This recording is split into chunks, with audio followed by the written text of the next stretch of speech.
We know this incident happened around 3 a.m. and people were still out on the streets having been celebrating New Year's Eve. It was on Bourbon Street, which is a very popular destination both for local residents and tourists. And bars and restaurants would have been packed last night with people celebrating the new year. From what we understand from local police, they say that after the vehicle came to a stop, it did crash. The suspect opened fire on police who had responded to the scene, and they returned fire.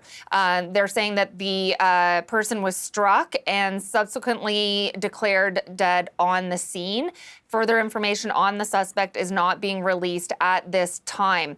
Now, those two police officers who were struck during the gunfire exchange are listed in stable condition in hospital right now.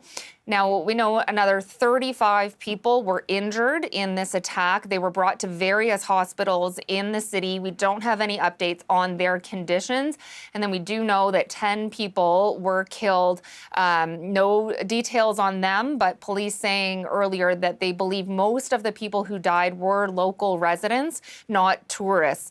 Now, again, this happened around 3 a.m. and witnesses have been talking to media on the scene, describing what they saw happen. Many of them saying that they saw a white pickup truck speeding down the street and driving right through a barricade, striking people as it went down the street. So obviously a very disturbing scene for people to witness.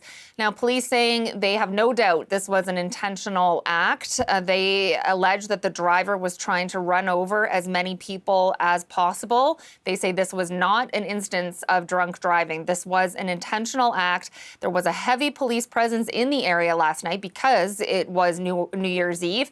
Huge crowds expected, and police were on standby in the area throughout the evening. More than 300 officers, according to the local police superintendent. Here's some of what she had to say about how things unfolded.